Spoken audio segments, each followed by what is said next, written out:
And do that too? I think the levels are good. All right. Hello and welcome to episode 13 of The Pastor and the Pappy. This one is titled SLC and Bible Stories. What does the SLC stand for? Strict Literal Christians. What you just heard was the pastor. I am the Pappy, and this is a podcast in which two gentlemen, one pastor, one Pappy, talk about how they enjoy their walk with God. The Pastor and the Pappy. How have you been, my Douglas? I've been good. We sadly missed a recording. We did? We did. Yeah, two weeks ago, we were supposed to get together, and I cannot remember what happened that we did not get together to talk about the SLCs and the Bible stories like we're going to do today. But we were rebuked for it. Someone on Facebook said, hey, when are you and the Z going to be back on the microphone? How dare thy rebuking of rebukeness. I had to babysit the granddaughter. That was what I did. Is that what it was? I had to go babysit a kid, and then there was a doctor's appointment, I thought. Yeah, and we tried to reschedule, and I had a rough week just not getting the message done that I wanted to get done. And we also do alternate Wednesdays, and since I've messed up that Wednesday, it threw everything out of whack. Yeah. So, but we are back together now, and My fault. I'm doing fine. It's a little warm here in California, but it's not humid, so I'm enjoying it quite a bit, actually. How are you doing there? I'm 65 to 70ing. I have the doors and windows open, and I'm wearing a jacket, and it's beautiful, but the lake is tolerable. I stuck my foot in it, and I didn't pull it out, so it's not as cold as my wife thinks. Yeah, that's amazing. The ocean here in San Francisco is so cold. You know, everybody's like California, and it's so funny to be at the airport or to even be downtown in the tourist area, and you see all these people getting off the plane thinking it's California, it's going to be warm, sunny, and all. No, it's San Francisco, and it's freezing, and the Pacific Ocean is freezing, and you don't just go into that water, and you don't just go around the city without a sweatshirt. So when is it comfortable, and when does the ocean get a temperature where you can dip without any? I don't believe it ever does. Really? I mean, you'll go to the beach and you'll see people there, mostly kids in swim trunks in the ocean. I mean, kids, it doesn't seem to bother so much. Right. But if you see adults in the water, they're usually wearing wetsuits. If I go surfing, I wear a wetsuit. And to me, it's not a problem. If you're surfing, you're wearing a wetsuit. I've never been uncomfortable. Are you a surfer like Spicoli? Or are you... I go into the water with a surfboard. Let's put it that way. Do you come out with the surfboard as well? Yeah. Well, the surfboard's leashed to my foot, so it doesn't. It can't get away from me much as it probably would like to. But the first time that I surfed, I had some instructors, and they showed me what to do, and set me. I mean, literally, were behind me holding the board and go. And I got up first time, surfed all the way to the beach. I've never been able to get up by myself, but still it's fun just being out there paddling around. I can bodyboard the heck out of an ocean. Sometimes without a bodyboard, I just put my tummy out and and you just go, huh? I'm flying. And now it's time for the cultural artifact. Hey, Doug, do you know what a cultural artifact is? A cultural artifact is an event or an incident which connects in some way with our walks with God. That is correct. And we've got a couple. These are what I call soft artifacts. There's not really one thing that triggered me. It's just something that I've heard around and then kind of looked into. So the first is I guess both of them are in the SLC that you have coined for us. What's strict the literal SLC there? Yeah, strict literal Christian. So we're going to get to that. We're really putting two ideas together here. The first is this idea of Christians being strict. And so you always hear that exact term. People say, I was raised in a strict Christian home. Right. My Christian parents were strict. It's always that word strict. Further back you go, they get worse and worse. Yeah, and so I heard that recently somewhere, and knew that I wanted to record on it, but I didn't write it down. So when I just do a Google search, a Christian home strict, I get well, I don't know what Reddit is, but there's a couple of Reddit things. It's raised in a strict Christian home. Social site, by the way. Yeah, so is it like what? It's another Facebook, another Twitter, another way to waste like your time. Redditors that were raised in strict Christian households. What was it like growing up and becoming an adult? Then Yahoo Answers, growing up in a strict Christian home? ? This one, Love Life Laugh Motherhood.com. Growing up Methodist, remembering my childhood in a strict Christian home. Salon.com. How Christian fundamentalism homeschooling damages children. So now we're getting into the fundamentalist term as well. But okay. Well, here's Katy Perry. Strict Christian upbringing kept me from having a childhood. Oh my goodness. She found it now. It's okay. Yeah, she got it back. My wife has told me that Jennifer Lawrence has said something about growing up in a strict Christian home as well. So that's the first idea that we are talking about, this idea of Christians being strict. Along with that, and probably related to that, is this idea of Christians being literal. And this one, I have even less of an actual hardcore artifact. I seem to remember, and I could not document this, but Matt Lauer on the Today Show asking somebody, well, do you take the Bible literally? And I wasn't able to document that, but I've heard that so many times.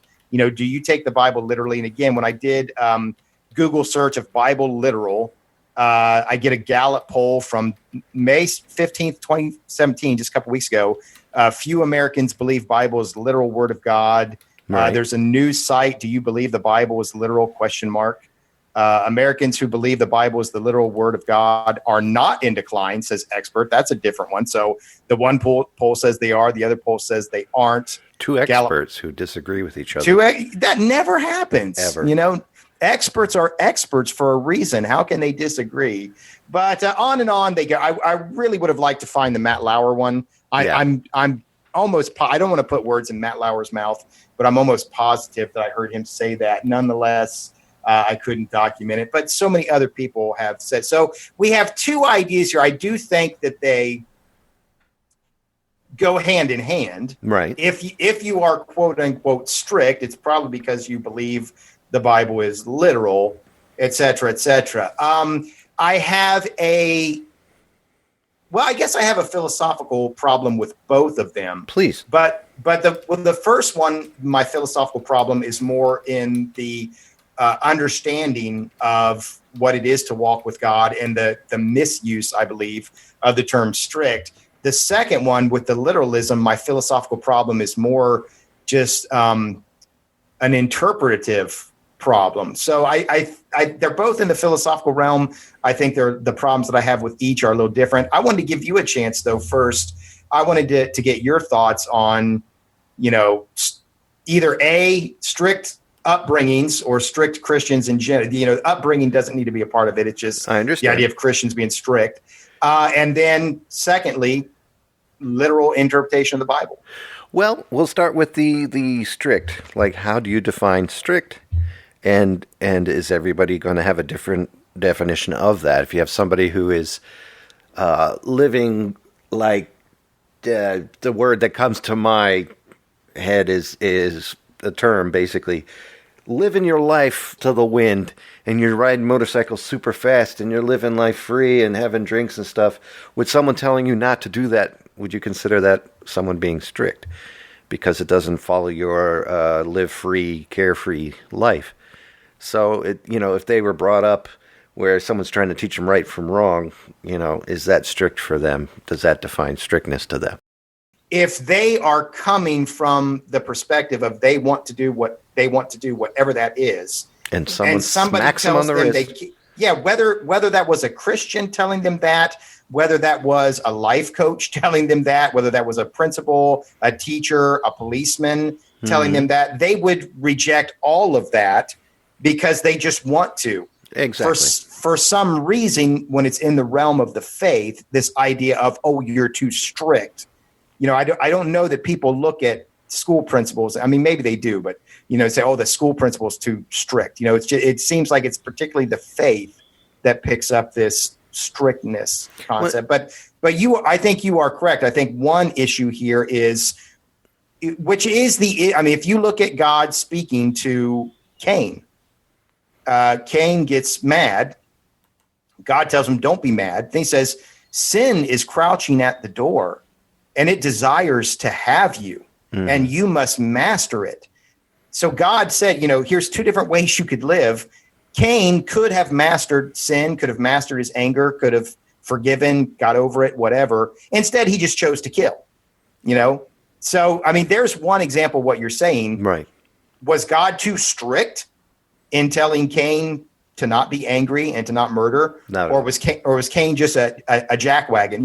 It reminds me, can I, this is a good place maybe for a little, what's the redneck guy? Jeff Foxworthy, little Jeff Foxworthy humor. You might be strict if you were yelled at as a child. You might have been strictly taught that you weren't supposed to do something. If your face was pummeled into a glass of water and your face was reaching for air and you never got some.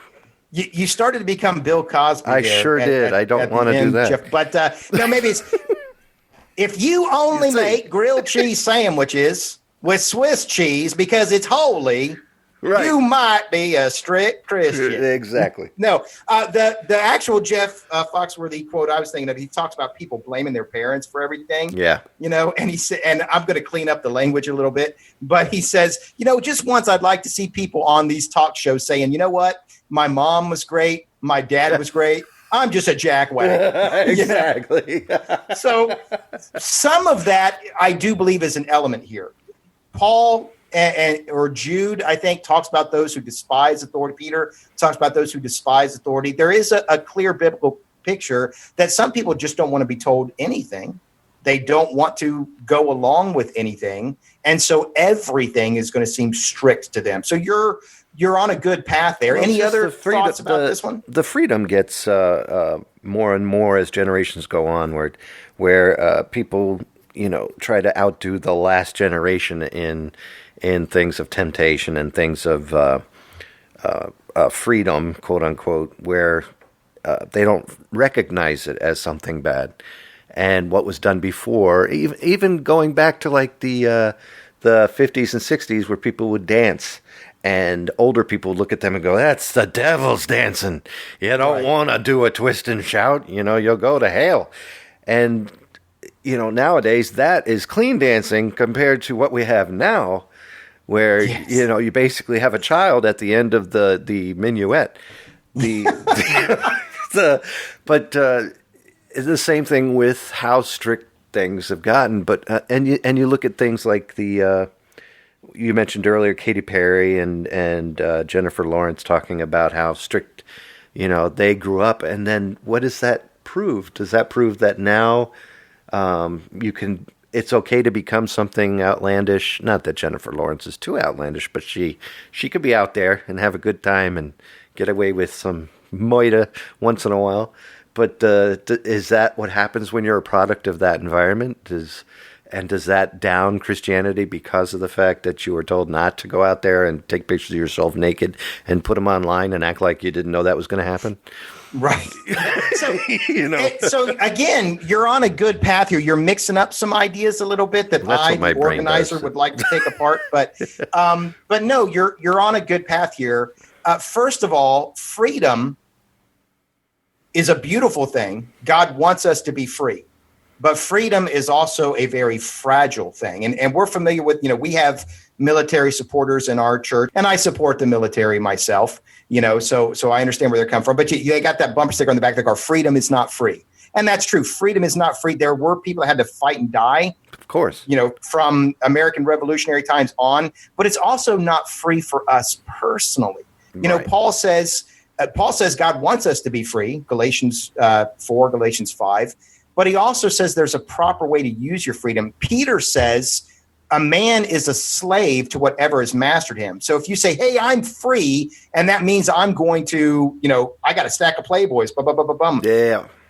Now you have become a slave to Playboy. You're not really free. Exactly. Even though you think you are. Paul says everything is permissible, but not everything is beneficial. Everything is permissible, but not everything is constructive. So there is this idea of, first of all, maintaining your freedom, which means it's just like I would love to drink a 2 liter of Pepsi every day. I did on Super Bowl Sunday. I drank a 2 liter of Pepsi. Used to do it as a kid all the time. When I was a teenager or college guy, I bought 5 or 6 2 liters at the store every time I went, and I drank one a day. I did it Super Bowl Sunday. I was sick for 3 days. Okay, I can't do that. Am I free to do it? Of course, absolutely. But there's going to be a consequence to that. And the consequence is becoming greater and greater so that eventually, no, you're not, you can't look at yourself and say, hey, I'm going to do this because the consequence is so great. So that's one idea. And I guess I'm kind of blending too, is that freedom doesn't mean, hey, you go do anything that you want. Right. You can't misconstrue what it is. Yeah. You've not understood what that won't allow you to stay free. The other idea that you had there is that actions have consequences. Right. And so the way that I like to put it, there's a quote from Benjamin Franklin where he says, talking about faith and why certain things are sin, why God has proclaimed certain things to be wrong. Right. He says the forbidden things are not harmful because they're forbidden. They're forbidden because they're harmful. In other words, it's not that God just arbitrarily said, hey, sex outside of marriage, I don't like that. Don't do it. And now it's harmful just because God said don't do it. No. Everything God has said don't do is dangerous to you. Maybe not immediately. Just like I used to be able to get away with drinking a 2 liter of Pepsi. I can't do it now. There's emotional repercussions. There's someone, basically, friendship could end. You have nothing to bind that relationship in God's eyes or in your own.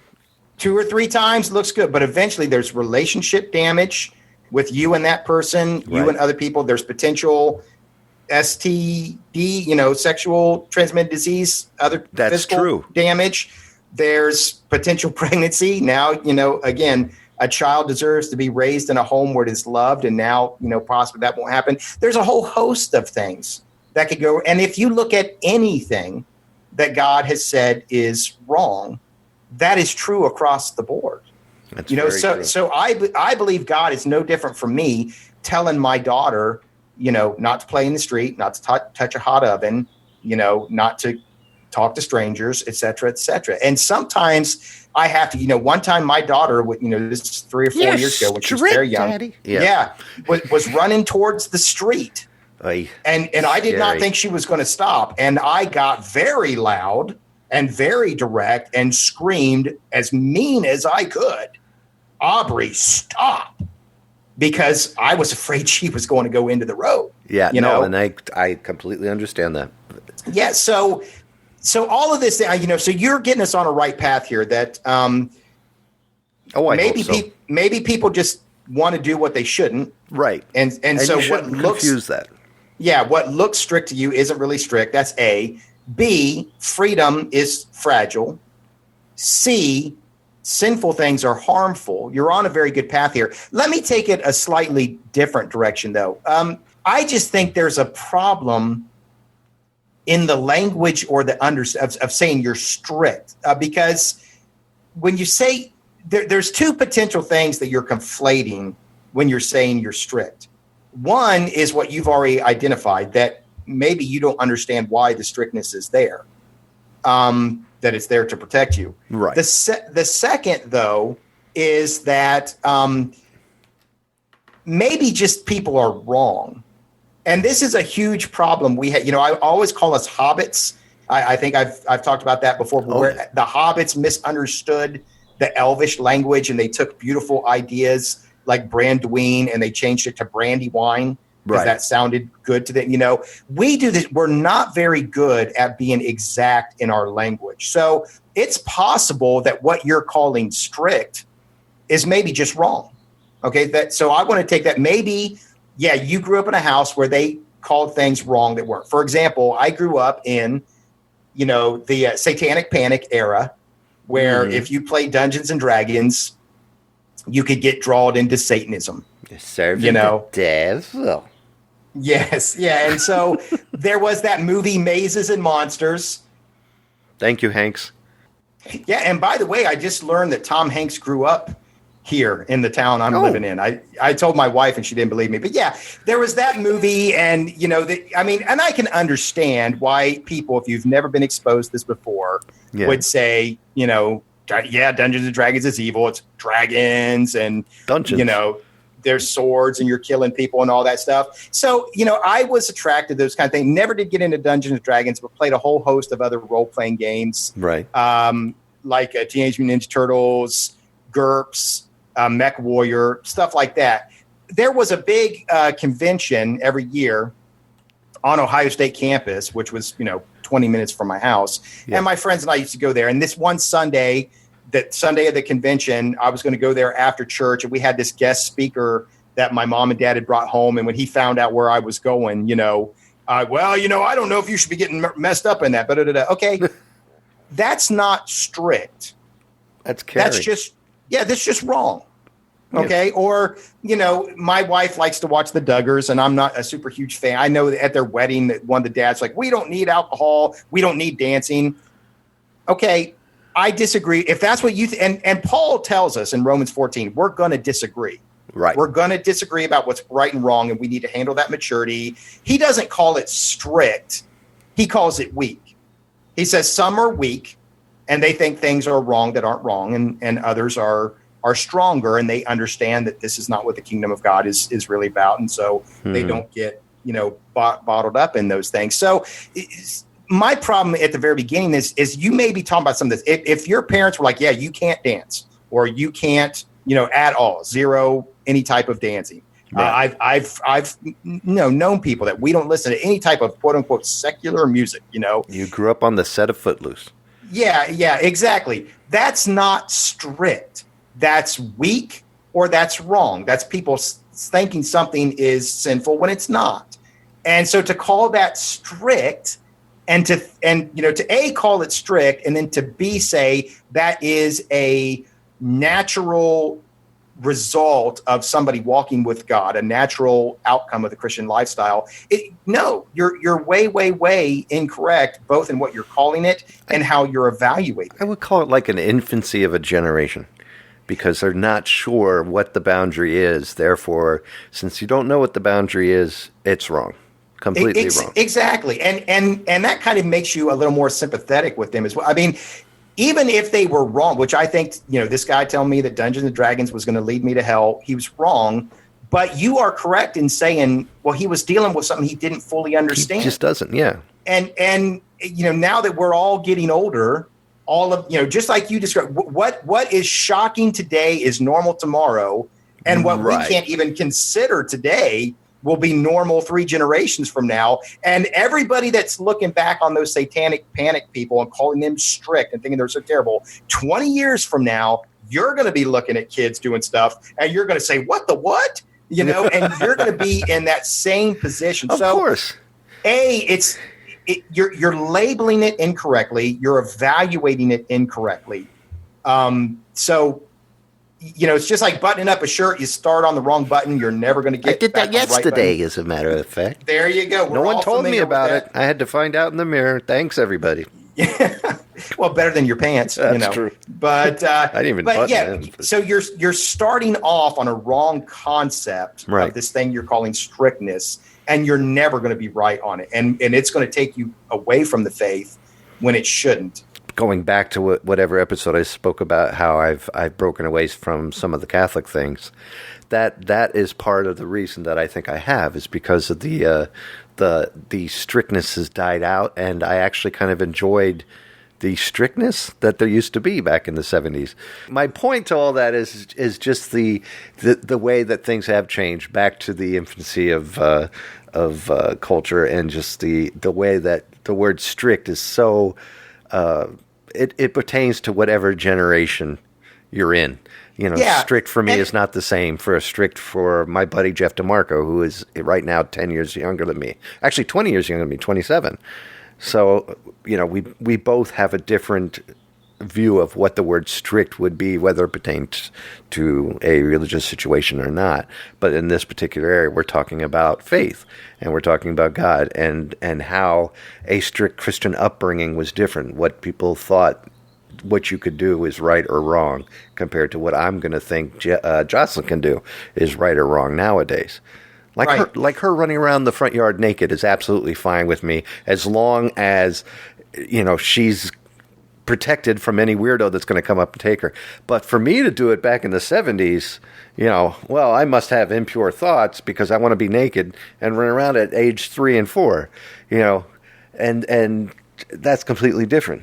And what was it like back, they would have me burned at the stake because I was a witch back in the 1400s. So, I want to run free, naked. You're reminding me of Homer Simpson when the people ask him, they say, do you have a problem with nudity? And he's like, no, but the community planners do. Apparently they wanted a traditional Santa Claus. Exactly.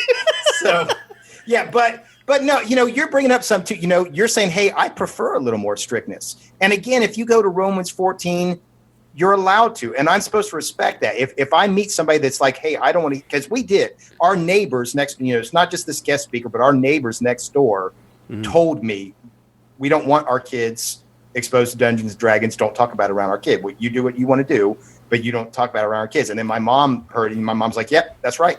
You respect what they, and Romans 14 teaches that. If somebody says, hey, this is a problem for me, you respect that and you leave it alone. You may come to a different conclusion. And Paul says, just, be sure that you're really trying to please God and not just yourself. That's what I'm paraphrasing, but that's what Paul says. So, I can see where kids could grow up and say, my parents believed things were wrong that I didn't. And I've, come to that conclusion myself. That doesn't mean that I think they were strict, though. Again, it's wrong and it's incorrect. They're allowed to do what they want to do. They're allowed, if they don't want to dance, they're allowed to not dance. And I should respect that. But to act like this is something weird or crazy or stupid about them that's just not the right reaction.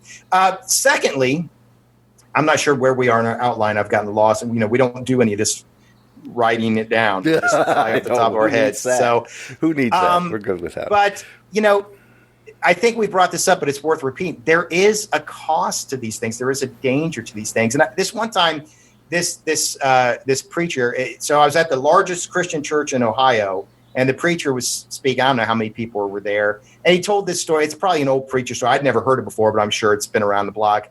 But he said that these kids were asking their dad, they wanted to go see a R-rated movie or something. And they said, there's not that much that's bad in it, Dad. They came to listen, there's just a couple of cuss words, whatever. And the dad was like, okay. He said, come back tomorrow and I'll have a decision for you. So that day the kids are, at school. He bakes some cupcakes. Right. And he brings a cupcake and he puts them on the table and he says, if you will eat one of these cupcakes, I will take you to this movie. He said, before you eat the cupcake, I want you to know, there's eggs, flour, water, sugar, all that stuff in it. Oh, I also went and got a little bit of dog mess from the backyard and mixed that in there as well. So just a little bit. Hey, it's just a little bit, but I mix it. Now, if you'll eat one of those cupcakes, I'll take you to see the movie. And so you take a bite first. Yeah, you take a bite. Nobody's going to want to eat that. Right. And again, these things that we're saying, if somebody's wrong about what they think is sinful, that's one thing.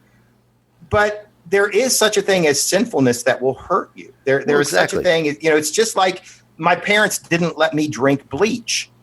I don't think they were strict. I think they were reasonable. You shouldn't drink bleach. It's not good for you. That's what the Mr. Yuck stickers were for. You think I saw a Mr. Yuck. I remember the Mr. Yuck assembly in school. I also remember Pat the safety horse. Was it Pat the safety horse? We didn't have that. But yeah, okay. Just Mr. Yuck. And there was some goo monster that would also be around things that you shouldn't eat and drink. I couldn't remember its name. Big green goo monster. But yeah, I saw an article the other day. And again, I'm not a Miley Cyrus fan. I don't know what Miley Cyrus has done. Last I knew, she was in Hannah, Montana, and then she was doing crazy stuff. But there was this article. I didn't read it. I just saw the headline. It said she regrets the things that she's done. She regrets taking nude photos or whatever. Sure. So you look at, those things can't be undone. She did these things. She did them on video. They're on the internet. You cannot erase the internet. Nope. Would it have been strict to go back in time and her tell herself, hey, maybe you ought not to do that? I wouldn't think that would be not. Yeah, it's not strict to say don't do things that hurt yourself. I heard this. I was watching this thing on TV. They had this life coach, and she's trying to help these inner school girls go to college. And she tells them no sex. That's the rule. If she's going to be your life coach, no sex. Same thing that Jesus would teach. Same thing that the church teaches. Why does she teach it? Because she knows that if these girls get pregnant, they won't go to college. So she knows there's a consequence, potential at least, to this behavior. And once these girls just get, so this whole thing about being strict is again, I just think that the perennial human problem of not being able to correctly understand what we're involved in here, what the consequences are here, what is reality here. We call things what they are not, and that is how we justify and explain away and defend ourselves. And the reality is far more simpler and much more noble, that some things will hurt you. Maybe not everything that somebody thinks will hurt you, but some things will hurt you. And it is good to avoid those things. And they're also at the other end of the spectrum, but this is obvious, especially lately, the religious fervor that comes from people that were brought up in a very, very strict religious background, and then ending up becoming these people that strap themselves down with boomies. Yeah, that takes us off in a whole nother direction, but there is at least one parallel that I can see here with, and it came today via the Get Religion. Is it Get Religion or Got Religion? I forget, but the blog that I love to follow. And we just had, unfortunately, the terror attack at the Ariana Grande concert. Yeah, I didn't even really want to say her name. I don't know who she is, but she's all right. She's Disney-esque with a little bit of Jimmy Fallon thrown in. So and she is Disney. A decent singer, but she's young and a little.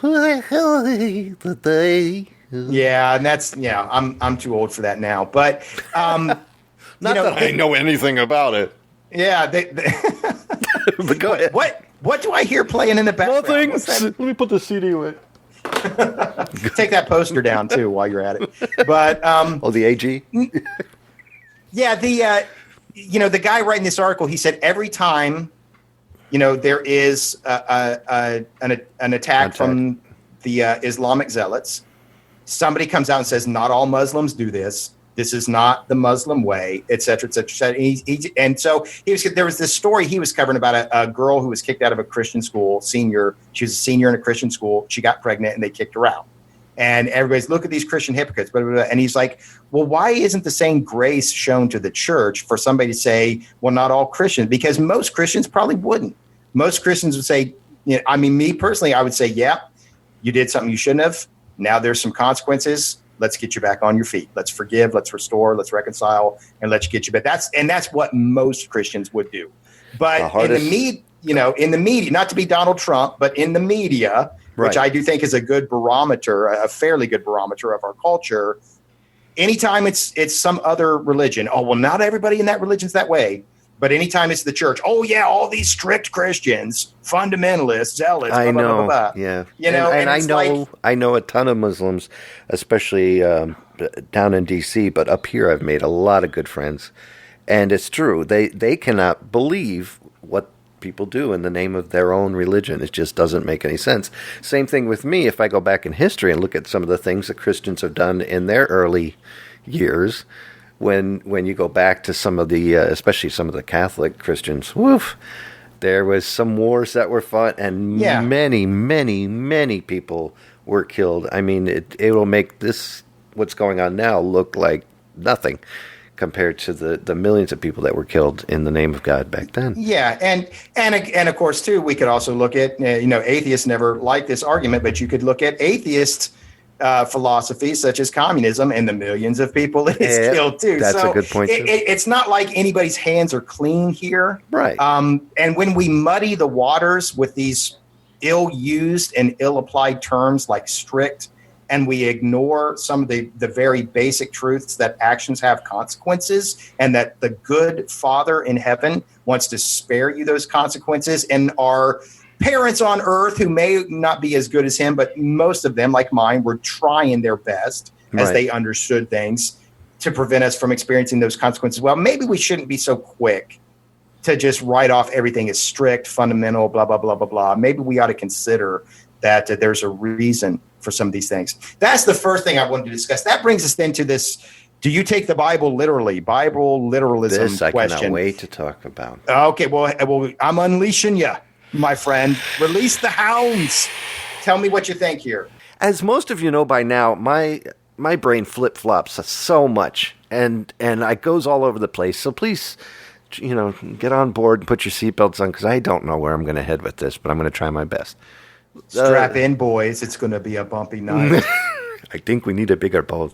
The story of Adam and Eve. The human race had to start somewhere.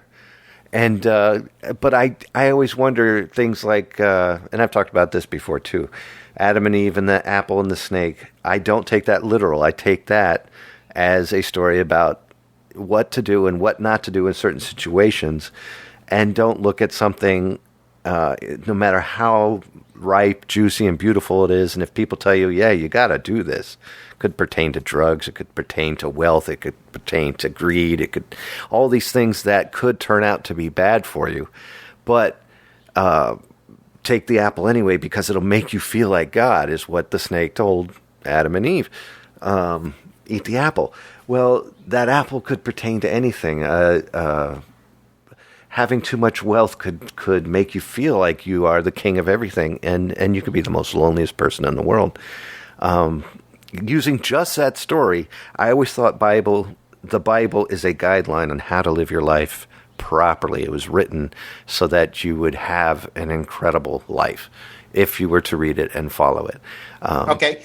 Can I stop you right there? I'll unleash you again if I can. But again, you've kind of conflated two things, and I think here's kind of where the problem is. One, what does conflate mean before you continue? If you take an apple and an orange and you smash them together into a porridge, that would be to conflate. Got it. What would an orangeal? How about an orangeal? Would that be an apple and an orange put together? That's Orpal. We'll just do Orpal. But go ahead. Okay, I like Orpal. There you go. I like that one. Continue. They do have grapples that are somehow grapes and apples. Yeah, grapples. So that's to conflate, or what I mean. That may not be proper usage. I don't know, but that's what I'm meaning when I say you're conflating two things. One is, and I think everybody that's asking this question is conflating these two things. That's why I wanted to stop you and interrupt. And I understand this part, because you're talking about, cover to cover, Genesis 1 to Revelation 22. Do you take it all literally? That's one thing. And you're saying you don't. Not on all stories. Okay, but here's the point. You did say you take some things literally. You said the Bible teaches you how to live, which means you should literally do what the Bible tells you to do, correct? For me, it's look at the Bible and understand what those stories mean and find out what they're about. But here's the beyond the story. Let's just take the stories out of it for a second. Right. Because when Matt Lauer asks somebody, do you take the Bible literally? He's probably talking about a couple issues. Not to get to, there's some topics that we've said we don't want to discuss on this show because we don't want the controversy that ensues. Right. But without getting too controversial, he's probably talking about creation. Okay. Right. Genesis 1 through 3, homosexuality, or women leadership. Any time somebody talks about the Bible being literal, it's typically one of those three topics they are talking about. Okay. When Matt Lauer asks somebody, and again, if it's not Matt Lauer, I don't mean to cast aspersions. I thought I heard him say this, but when Matt Lauer asks somebody, "Do you take the Bible literally?" he doesn't mean, "Do you take the Golden Rule literally?" Mm-hmm. Because everybody would look at that and say, "Yeah, you take the golden." When it says, "Love your neighbor as yourself, do to others as you would have them do to you." Yes, those are literal teachings, right? And True. You're saying the same thing. You're saying the teachings are true, even if you think the stories aren't. Right. So. This is where, again, this is the McCoy way. What I'm trying to get you to see is that from the very beginning, at the fountainhead, at the top of the stream, the waters are polluted because you're already, do you take the Bible literally? At least everybody agrees that some parts of it are to be taken literally. So the question isn't even really an honest question. What Matt Lauer really means by that question is, do you think homosexuality is wrong? Do you think women should be able to lead the church? Do you think the world was really created by God? So he's not even asking. The people that use that term, you take the Bible literally, aren't even asking the question genuinely because they themselves take other parts literally. Does that make sense? You see what I'm saying? Kind of it does, but I'm still a little off. Okay. Again, can you throw more my way? Okay. Dumb it down for me a little bit. Again, the problem, I don't think anybody really cares from a secular standpoint. Right. Any of the people that would condemn taking the Bible, which is what we're talking about. We're talking about people condemning taking the Bible literally. I don't think they really care if you believe there was an Adam and Eve. Okay. I don't think they really care if you believe there was Jonah and the whale in a flood. Yeah, or Jonah and the whale, Elijah calling fire down from heaven, any of the miraculous things that we find unbelievable today. I don't think anybody really what they really care about is, do you think homosexuality is wrong? What they really care. That kind of see stuff. what I'm saying? And they're couching that in this language. Do you take the Bible literally? Trying to leverage the unbelievability of some of these stories to then taint some of the teachings that they don't like. My point is that there are clearly teachings in the Bible which we all agree are good, which we all agree should be taken literally, and you even expressed that. You said, I believe the Bible is to teach you how to live. Well, right. that means that you actively, literally, when Jesus says, love your neighbor as yourself, you actually literally do that, right? Absolutely. Right. So this is my point, that people saying, oh, don't take the Bible literally, it's foolish to take the Bible literally, themselves take the Bible literally. I literally took that question as a literature,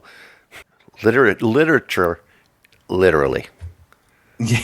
That's about the best way I can put it. And so this is, again, my if there's any point to the SLC episode of the podcast here, it's that we don't use words right. And so, my theology professor at college, he was like, you have to be precise. You have to be precise in your language on these things, because things go wonky if you're imprecise. Well, that's something I'm really good at, wonking things up. We're not precise in our language. We're still pretty infant in our generation here too. We are. We're very. That's really what I'm saying. We're very infantile in the way we're approaching these things.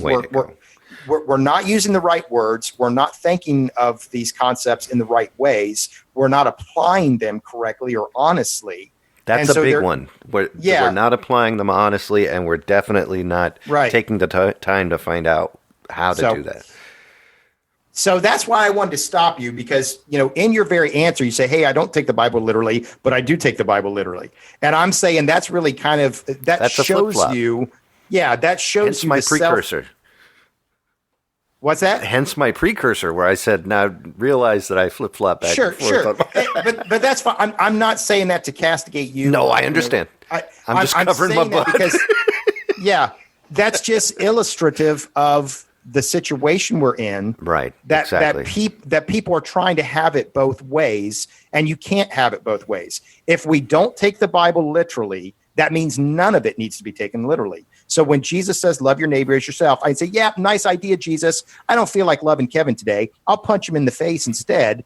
That's not wrong, because I'm not taking the teachings of Jesus literally. And I will turn the other cheek. That if when people ask the question, do you interpret the Bible literally, they're trying to suggest the answer of no. They're trying to get you to say, no, I don't take the Bible literally. I have my own opinions on these controversial topics. Okay, that's what they want. They don't realize they're opening Pandora's box, because if you can change the teachings on these three things, well, then you can change the teachings on anything. And so there's no reason for me to love my neighbor, because that's something I do because the Bible literally tells me to do it. There's no reason to turn the other cheek, because that's something the Bible literally tells me to do. And if we're not going to take the Bible literally, let's not take any of it. Let's not take the teachings on love literally. Let's not take the teachings on charity, giving to the poor literally. Let's not take the teachings on any of the good things that we all agree are good literally. You see what I'm saying there? I do. It's weird, because it makes me ask myself, do I ever have faith that the entire global humanity would ever get to a point where it would get along on each other's different, I don't even think opinions is the right word, because that seems kind of selfish, but mindset on what is the correct way of doing things. You know what I mean? No, that will never happen. I think, again, as one who does take the Bible literally, I think the biblical presentation of human history, past and future. I do believe the Bible gives us, hints of what the future will be like, not specifics, but, some general themes. We'll never have that Star Trek way. We're never going to be united in these. Yeah. We could be better or worse in how we deal with them, but we're never going to be completely united in these things. I think that's the Bible's teaching. Yeah. Which is good for me because that's what keeps me in a job.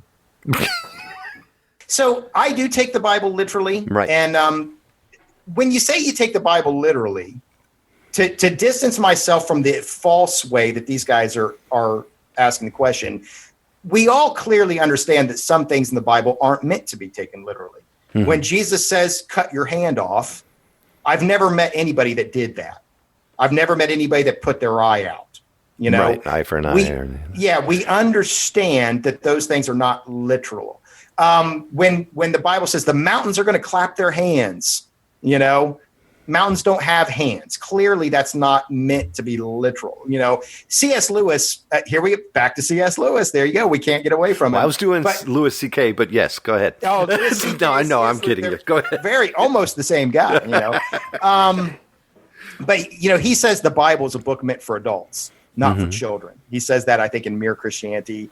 And there is, sometimes these people that are trying to poke holes in the Bible, again, just like you said, they're being very infantile. They're taking these infantile approaches to how you read it. So there is interpretation that's involved. There are statements that are not meant to be taken literally. When the mountains clap their hands, the sun rises, the sun sets. I mean, we still use that language today, even though we know that that's not technically how the universe works, right? That looks like how it works. Those things aren't meant to be taken literally. But there are certain things that are meant to be taken literally. In the beginning, God created the heavens and the earth. You have to start there. Now, if you don't believe, in the 6-7 day creation period, I tend to, even though I don't know exactly how it worked out, that's not as important to me as do you believe that God created the heavens and the earth, right? Jesus is the Son of God. That has to be literally true. Right. Jesus taught us to love one another. That has to be literally true. Part of the reason these have to be literal is because they solve a literal problem. Okay, I have a literal problem. I have several literal problems. The biggest literal problem I have is that I'm going to die one day. So I need a literal solution that I don't want to die, not because I'm afraid of the pain, but because, as I think it was either Tolstoy or Dostoevsky, I can't remember, but one of them said, death ruins everything. There's nothing I can do that has any meaning if death is permanent. So there must be a literal solution. This is a literal problem. I'm going to literally die. So there must be a literal solution to that. I believe the resurrection of Jesus is that literal solution. But in order for that solution to be a solution, what does the resurrection have to be? Life. Literal, right? Right. It had, some people say, oh, Jesus' resurrection, it's a resurrection of hope, it's a resurrection of faith, it's a symbol. No, I'm not going to symbolically die. I'm going to literally actually die someday. I don't need a symbolic, because a symbolic solution is no real solution. That's a placebo. That's a drug that might make me feel good for the moment, but isn't going to change the reality that one day my heart will stop beating and I will be no more. So I have that literal problem that needs to be solved. I also have other problems. How do I deal with my neighbors who hate me? How do I deal with the woman in Taco Bell who comes and calls me ugly and disgusting, that we've already talked about in our complaint department episode? How do I deal with the woman who came on to me at the cigar lounge, which really had some woman on New Year's Eve came on to me at the cigar lounge? Could have been easy sex right there. My wife was out of town. Oof. How do I deal with, these are literal problems that I have every day. I need literal solutions to those. If the Bible is any source of a solution, then it must be literal. So this whole question, do you take the Bible literally? I think it's so disingenuous. It's so slimy. It's so dishonest. It's so off target and ridiculous. I can't even understand why it's asked. It fumes your hide. Yeah. Needless to say.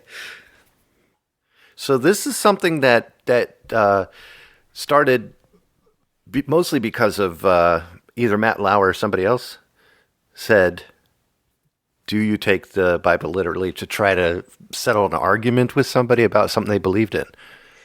Oh yeah, but it's much more. It's not just the one issue. I mean, I even ran into this in my grad work. The professor asked us a question, and mostly I try to stay out of debates in grad school. I understand. But the professor asked us, he said, how does the Bible guide your life? And this guy that is a guy who's training for ministry, a guy who's trained to be a minister says, well, the Bible doesn't guide life very much at all.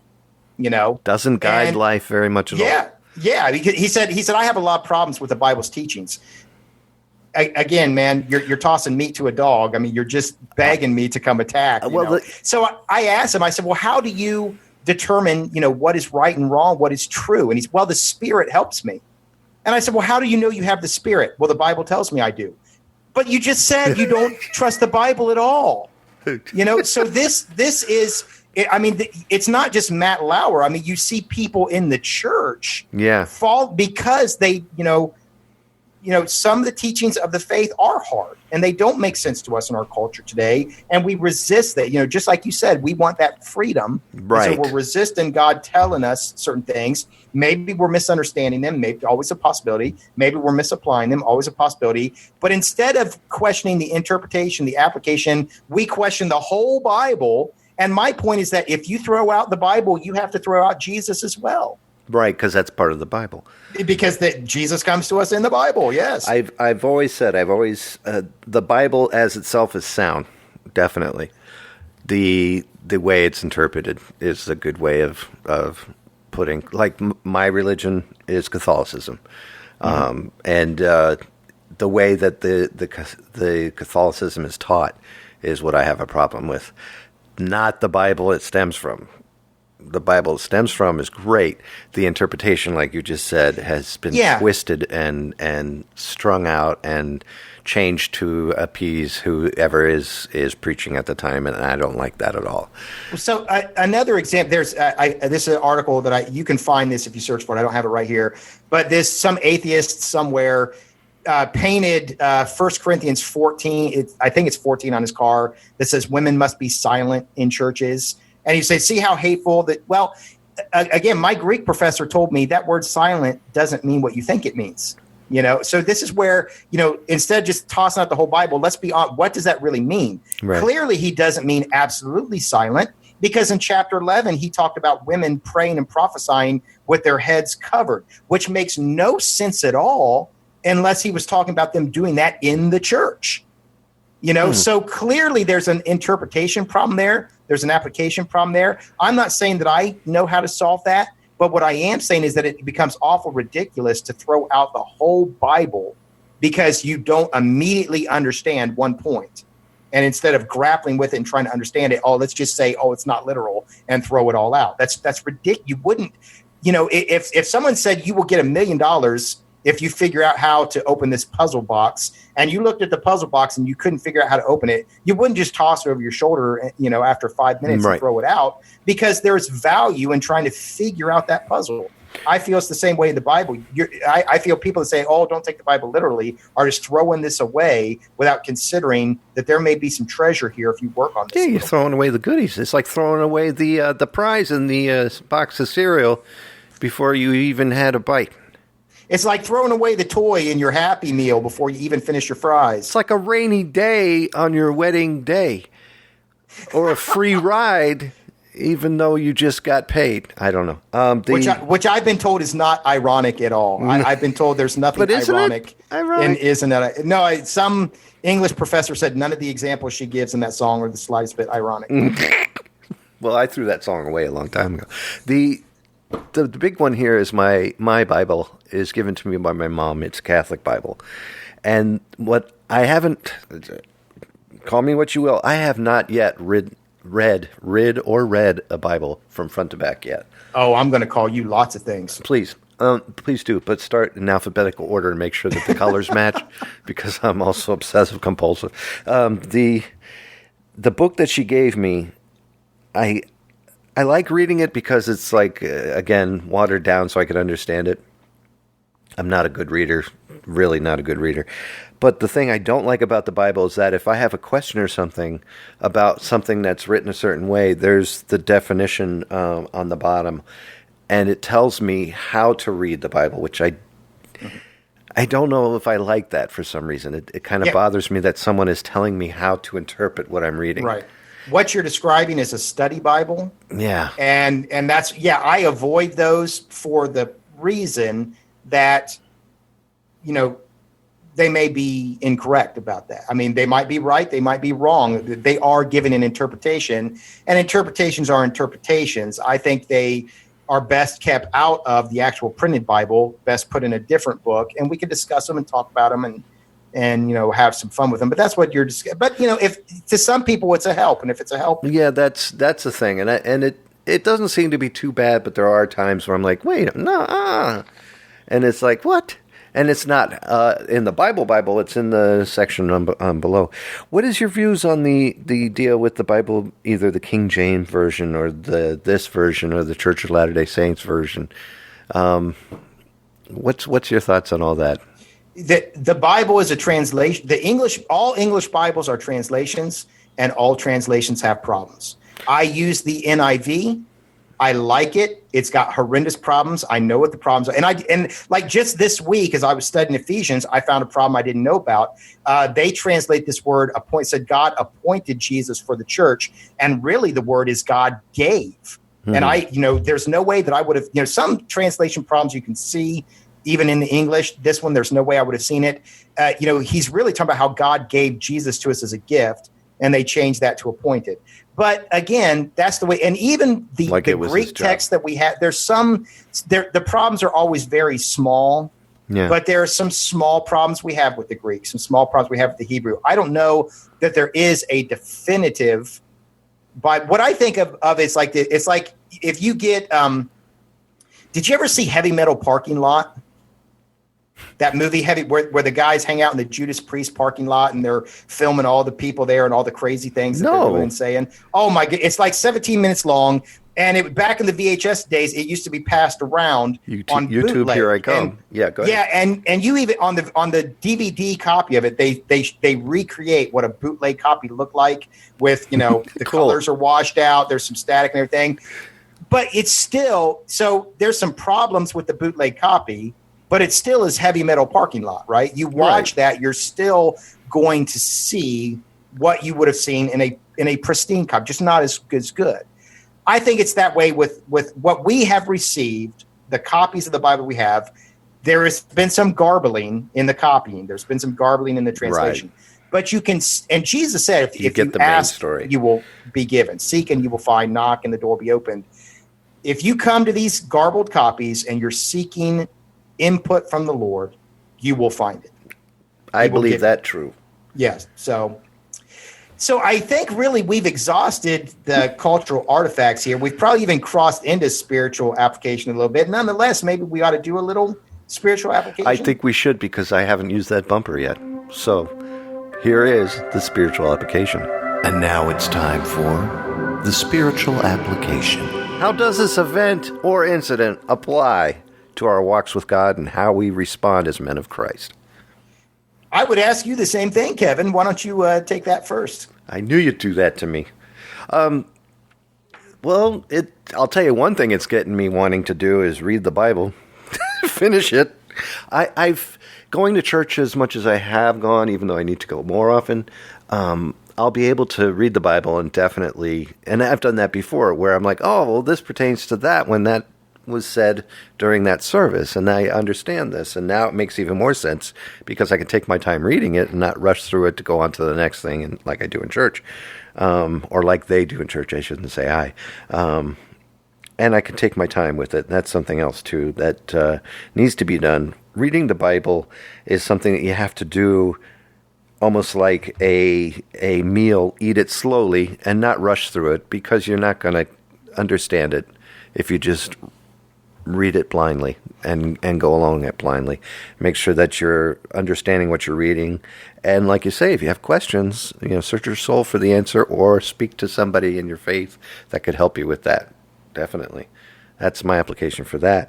When it comes to strictness, That I stick to my guns on the fact that the infancy of generations past, of ours currently, and there's going to probably be a constant infancy in this because every generation gets dumber and dumber, and we already come from, I always wonder if we already had our moment and it kind of passed already. I wonder the same thing. But, sure, we got Steve Jobs, who has lived and died and changed the way our world is now, especially with information and how fast we get it.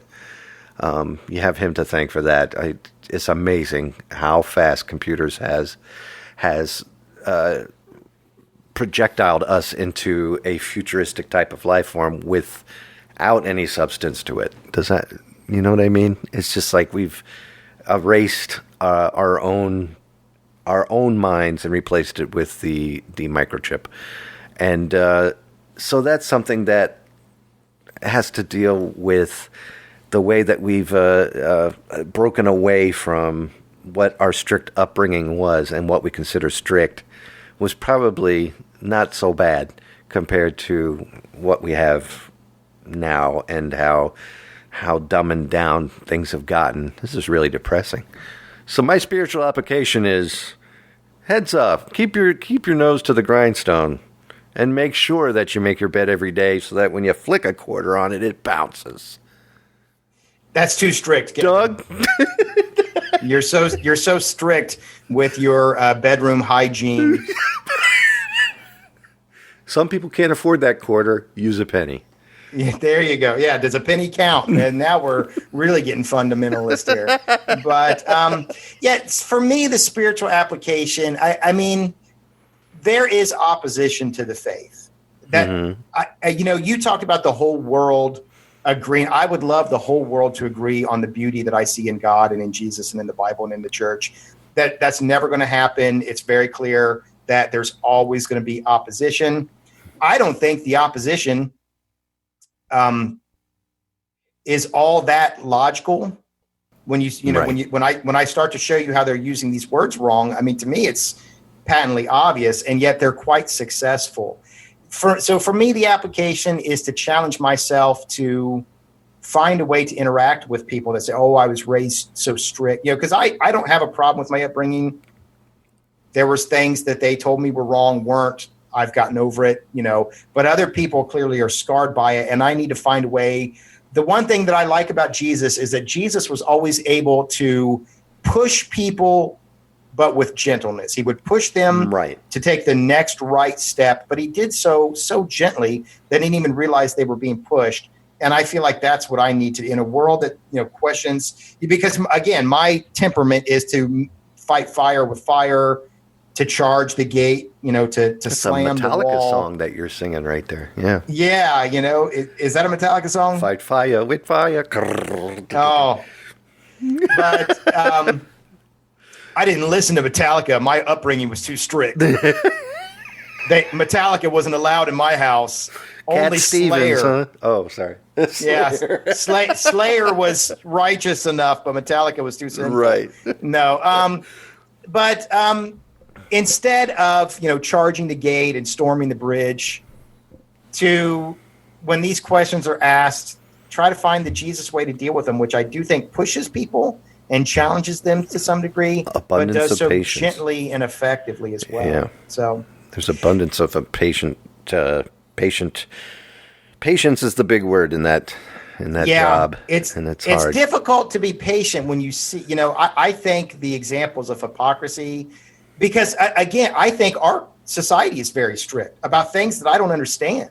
If you call somebody the wrong pronoun, which I've done, you accident, you don't know, and you call somebody a he when they prefer to be called a she, man, you can be blasted for that. Our society, racism, our sexism are pretty much unforgivable sins in our society today. And not that I think they're right, I don't, but I'm just saying our society will persecute you for those things. So to me, it seems very hypocritical to call the church strict. There is an unreasonableness to some of these things. There is a hypocriticalness to some of these things, and that just keys me up so much. but I have to learn to not get keyed up so much to try to overcome. It's just like surfing. You go out paddling and the wave hits you and throws you back and you try to dive and it doesn't work, but you still manage to get out there. And I believe the Lord's still going to get us where we're going, even though there's all these waves trying to push us back and aggravate us. So sometimes that wave comes up and it's like, let's party. And you don't know what to do. Who was that? Jeff Spicoli, as a matter of fact. Oh, man. I thought it was Fast Times at Ridgemont High. Heavens to Murgatroyd. Oh, no. Close enough, though. Who is that? Snagglepuss? Yeah, Snagglepuss. What is it? It's exit stage left, even. Exactly. And now, the moral of the show.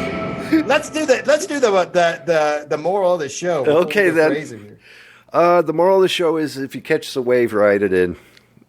That's it. Write it in. Don't try to throw it away. And you'll never catch that perfect wave. But any wave could be perfect if you allow it to be. How's that? That's fine, Mr. Spicoli.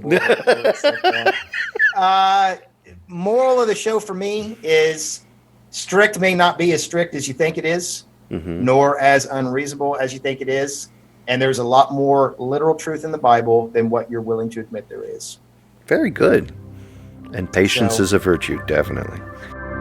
Tonight's closing hymn. And we need to close this out as we close out every podcast and every good service, both Catholic and Protestant, with a closing hymn. And I believe that's your department this week, Kevin. I have chosen On Eagle's Wings, which is a devotional song composed by Michael Jonkis. Michael Jonkis wrote this sucker in 1976 or 1979. And it was... You're so strict with these dates. Well, it could be 6 or 9. Who knows when it was written? Well, you don't know because those numbers could easily flip upside down and it's the same number. So I think you're being too literal in your reading of the date of this I'm song. so sorry. I'm really scared right now. You know what's scary, folks, is having a Scotsman looking at you like the Dom Corleone.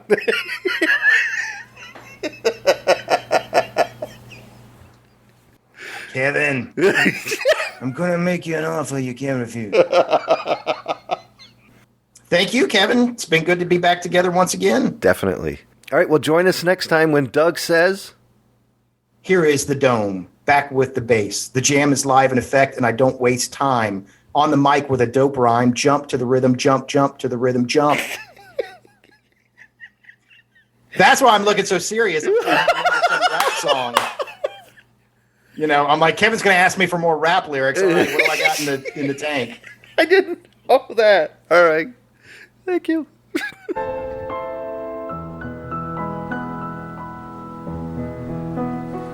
He will raise you up on eagle's wings, bear you on the breath of dawn, make you to shine like the sun, untold you in the palm of his hand.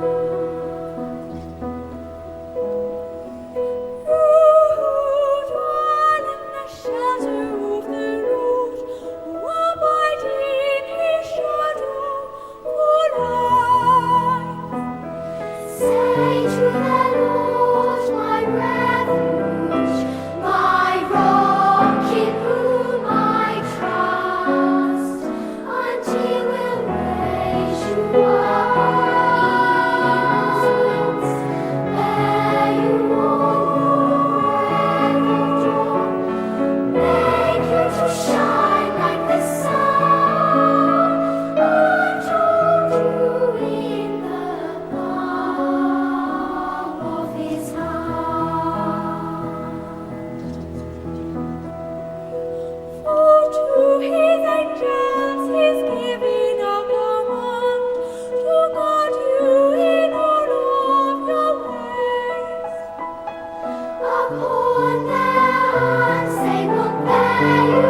of Zerbinator's music and podcasts are under the Creative Commons license, which allows retelling and rebroadcasting as long as the author is notified and credited.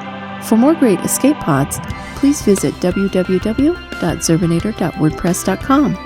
If you would like to contact Zerbinatorland, you can send an email to instrumentally@gmail.com or give us a call at 571-408-ZERB or 9372.